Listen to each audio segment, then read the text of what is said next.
오늘 아침 우리 같이 묵상하면서 은혜 나누실 하나님의 말씀은 구약성경 요나서 1장 2절로 3절 말씀입니다. 너는 일어나 저 큰 성읍 니느웨로 가서 그것을 향하여 외치라. 그 악독이 내 앞에 상달되었음이니라 하시니라. 그러나 요나가 여호와의 얼굴을 피하려고 일어나 다시스로 도망하려 하여 욥바로 내려갔더니 마침 다시스로 가는 배를 만난지라. 여호와의 얼굴을 피하여 그들과 함께 다시스로 가려고 뱃삭을 주고 배에 올랐더라. 아멘. 하나님의 사람 요나 선지자에게 사명이 떨어졌습니다. 하나님의 사람이 하나님으로부터 사명을 받았으니 그 명령을 따라야 하는 것은 당연한 것인데 오늘 하나님의 사람 요나는 그렇지 못했습니다.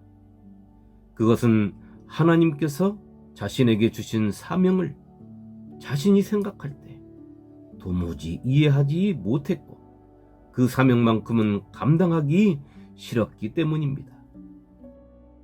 자신은 하나님의 종으로서 하나님의 백성인 이스라엘 사람들에게 하나님의 말씀을 선포하며 가르침을 전하는 사명을 생각했는데 하나님께서는 자신의 나라를 수시로 침략해서 많은 동족들을 죽이고 고통과 슬픔을 안겨주는 아수르의 수도로 가서 그 나라의 죄가 하나님 앞에 상달되었으니 너희들이 하나님의 심판이 있기 전에 회개하라 하는 그 말씀을 왜 자신에게 선포하라고 하시느냐 하고 있는 것입니다.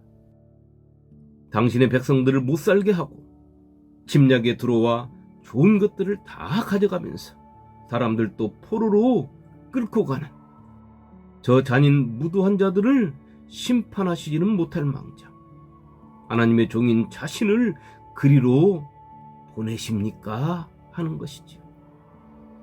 그들의 행위를 봤을 때 그들은 멸망당해도 되는 민족인데 하면서 자신은 그 길을 갈 수 없다는 것입니다.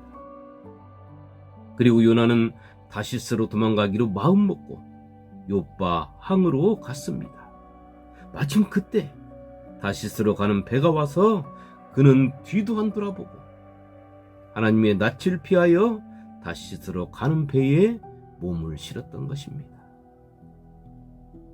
성도 여러분, 오늘 하나님께서 주시는 사명과 하나님의 사람 요나 선지자에게서 두 가지를 살펴볼 수 있는 것입니다. 첫 번째는 하나님께서 요나에게 명령하셨습니다. 니느웨를 향하여 외치라. 이것은 곧 하나님께서 요나 선지자에게 아수르의 수도 니느웨에 가서 그 백성들을 향하여 외치라고 한 것입니다. 이 사명을 하나님께서 세상 모든 사람들에게 말씀하시고 외치라 하신 것이 아닙니다. 하나님의 사람에게 말씀하신 것입니다. 그러니 이 사명이 얼마나 귀하고 소중하고 영광스러운 것이겠습니까? 그런데 오늘 요나 선지자는 그렇게 하지 않았습니다.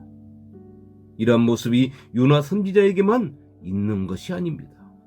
오늘 요나 선지자의 모습이 우리의 모습입니다. 목사건 성도건 하나님께서 폼나는 사명을 주시면 그 누가 뒤로 빼고 안 하겠다고 도망가고 내 생각하고는 맞지 않는다고 투덜거리겠습니까? 나에게만 그 사명을 주셨다고 이 사명은 내가 책임져라고 앞다투어 나갈 것입니다. 그러나 믿음의 사람들이 분명히 알아야 하는 것은 하나님께서 주신 사명은 그 하나하나에 하나님의 크신 뜻과 계획이 있으시다는 것입니다. 그것을 우리의 머리로 어찌 계산할 수 있겠습니까? 그저 나에게 하나님께서 주신 사명이라면 아멘으로 화답하고 나아가는 것이 가장 큰 영광이겠지요. 그렇게 우리 주님은 십자가를 지시는 사명을 감당하셨지 않습니까? 오늘 요나의 마음이라면, 아니 하나님, 왜 제가 저 죄 많은 자들을 위하여 죽어야 합니까? 저는 절대로 그렇게 할 수 없습니다. 그리고 제가 죽어야 한다면 세상에서 좀 더 폼나게 죽어야 하지 않겠습니까?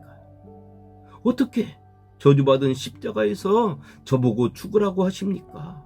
하고 도망갔을 것입니다. 우리는 성도의 마음과 자세로 이 세상을 살아가야 합니다.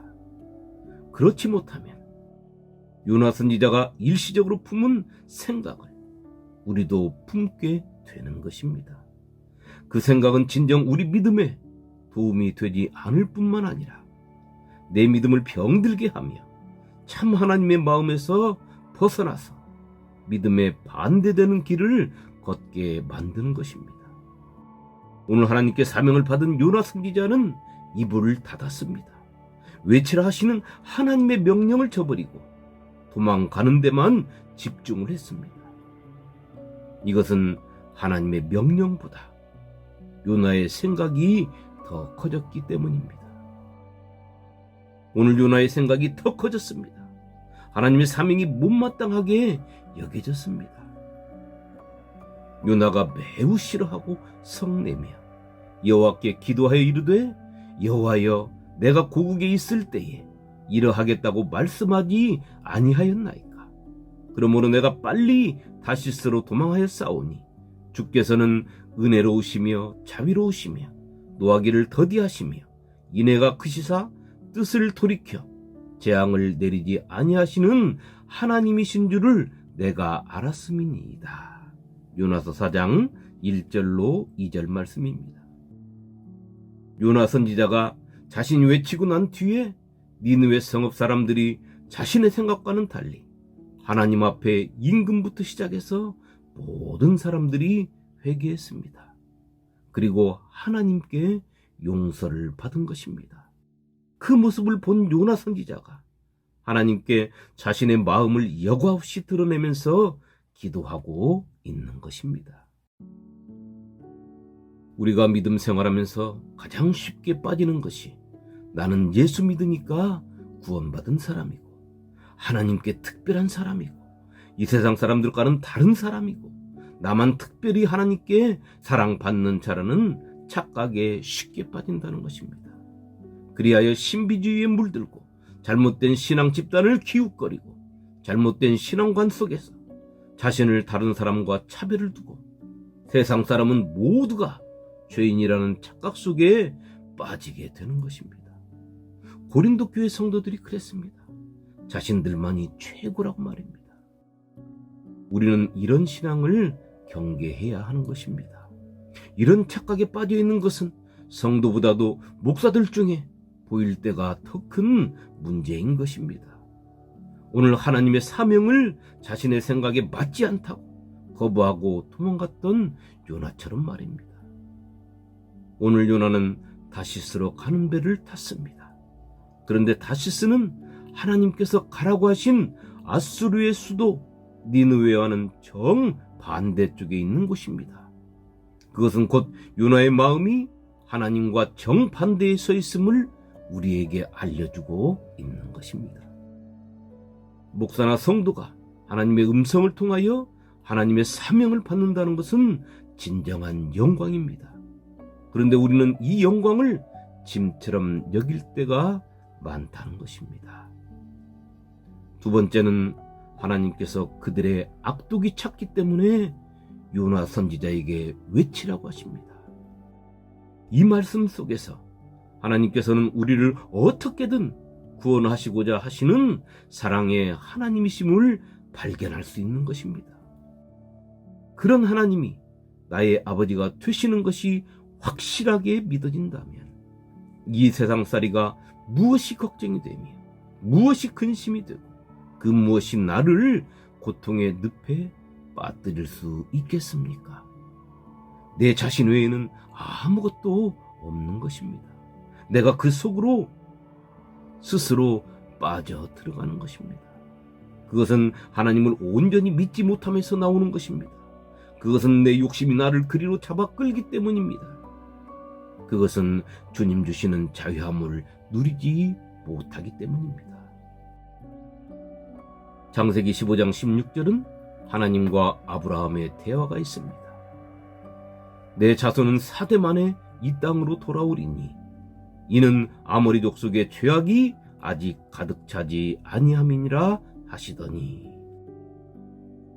하나님께서는 아브라함에게 내 자손들이 4대 만에 이 땅에 돌아올 것인데, 그렇게 시간이 걸리는 것은 지금 이 땅에 살고 있는 아모리 족속의 죄악이 아직 다 차지 않았기 때문이라고 말씀하십니다. 그러니까 심판은 하나님께서 보실 때 그 죄악이 하나님께서 정하신 그릇에 찰대로 차서 더 이상 더 받아줄 공간이 없을 때임을 우리에게 알려주는 것입니다. 우리는 그때를 알지 못하므로 오늘 요나에게 맡긴 그 사명을 우리가 감당해야 하는 것입니다. 이것은 우리에게 주신 주님의 사명이기도 합니다.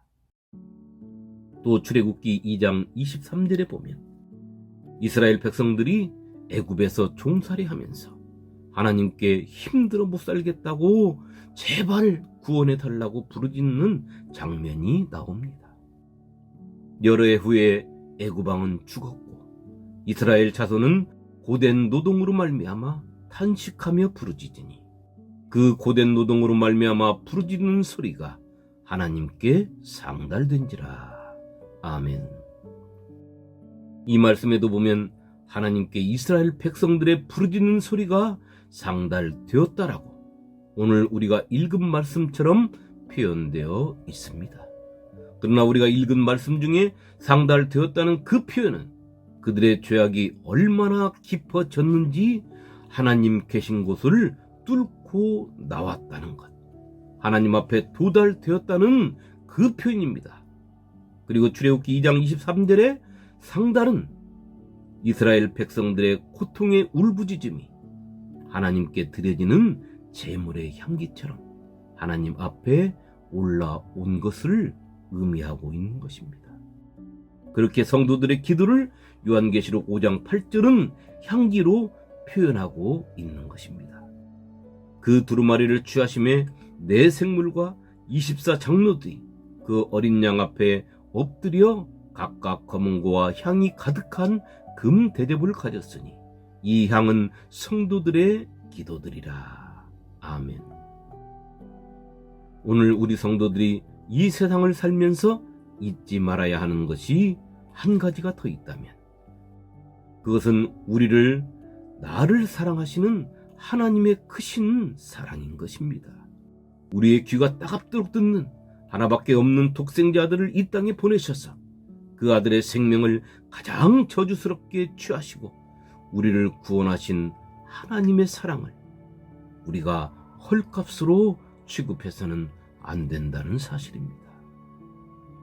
오늘 하루 나는 하나님의 사명을 맡은 자로서 열심히 최선을 다하여 그 사명을 감당하고 있는지, 아니면 하나님 앞에 떼쓰면서 내 생각만을 고집하고 있는지를 살피고 하나님은 사랑이시다 하는 생명의 말씀을 마음판에 새기고 세상의 풍파를 나를 사랑하시는 하나님을 믿는 믿음으로 이겨내고 견디면서 입가에 미소를 짓는 여유로움의 성도가 되시기를 주님의 이름으로 축원합니다.